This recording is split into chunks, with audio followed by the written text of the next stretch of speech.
When I went into grade 7, which in Canada, where we came from in Alberta, the province we came from, when you went to grade 7, you went to junior high.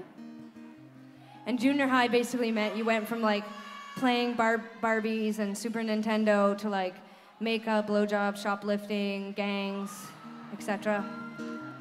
It wasn't mandatory, but most people did it. And Sarah and I were nerds.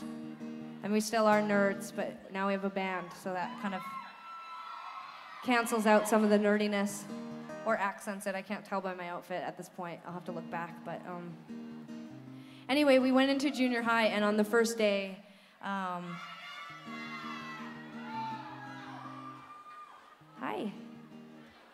Shh, I'm telling you a story. This one's just for you guys. I know. You want me to play it, or you want to give me your number? Both.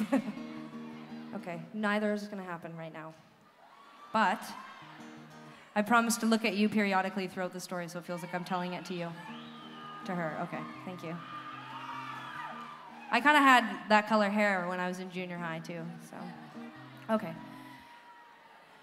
Sorry, I got distracted.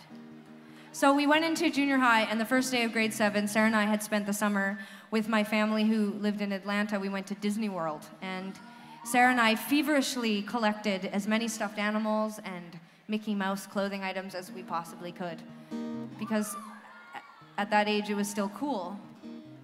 But then we went to the first day of grade 7 in our Mickey Mouse sweaters. I think Sarah might have had a Goofy sweater? Epcot Center. Epcot Center. And our boyfriends, I mean, whatever, but our boyfriends broke up with us, and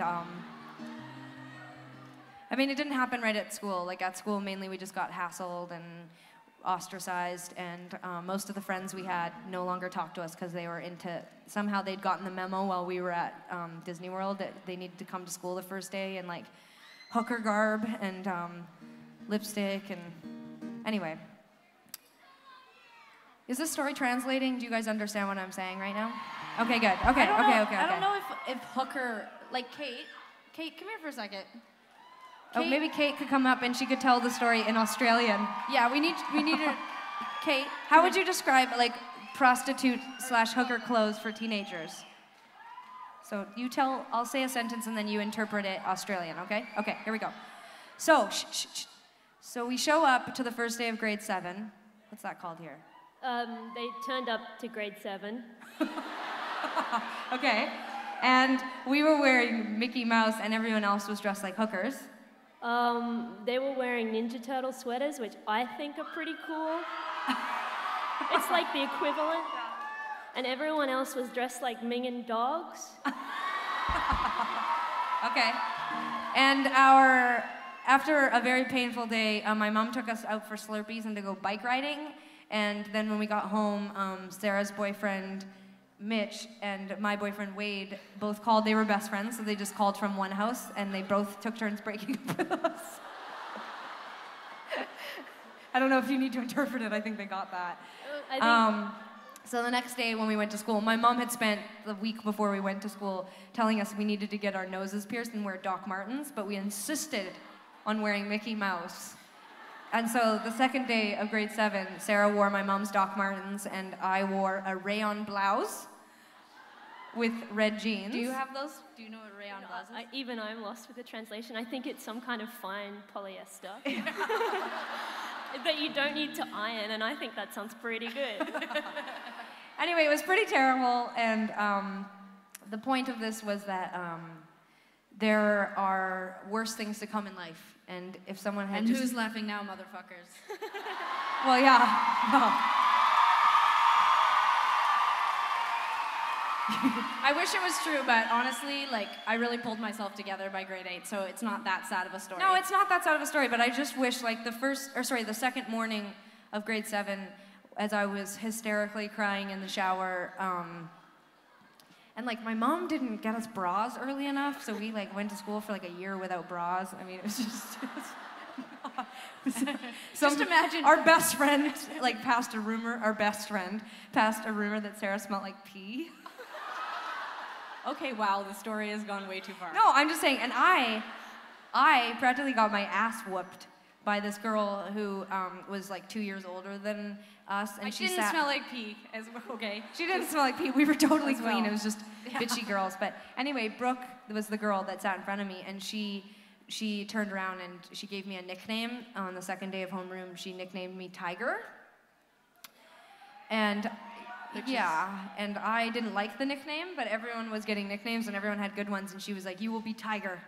And I was embarrassed, but I was glad that I had a nickname. And then she told me, well, then UB40 Red Wine came over the PA, and she told me she'd lost her virginity to the song, and I puked in my mouth, and because I was like, okay, wrap it up. We're 12, do we have to have sex already? And anyway, then our boyfriends that had broken up with us became really unpopular, and they were kind of just nerdy the rest of high school. So you guys got dumped, you smelled like pee, and you were called Tiger. Yeah. That's the Australian translation. Thank you, Kate. And Thank you very much for the FYI, help. I wore a Mickey Mouse sweater before, and they told me to take it off. We did tell you. It was to take embarrassing. I was like, you can't do that. Don't ruin your life. Don't look back. Anyway, thank you, Kate.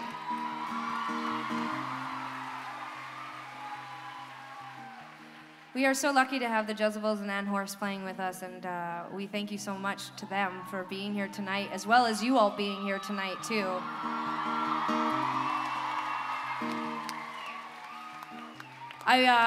This song is about breaking up after spying things that make you sad on MySpace, and I dedicate this one to anybody who lives their life by, I don't even know what they're called, news feeds on Facebook or whatever, and MySpace. And I want to tell you the thing that nobody could tell me when Wade and Mitch broke up with us that morning, which is that things get way worse. So those little things, just let them go, because you have a whole life to be sad in front of you. And just kidding, I'm joking around. Yeah, pretend this part of the evening didn't happen, and I feel closer to you, and thank you so much for all your support. We have been here twice this year, and we really do appreciate how much Australia supports us.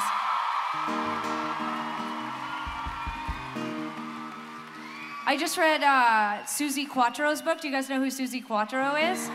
She is fucking massive in Australia, and her whole book, if you read it, it's called like Unzipped.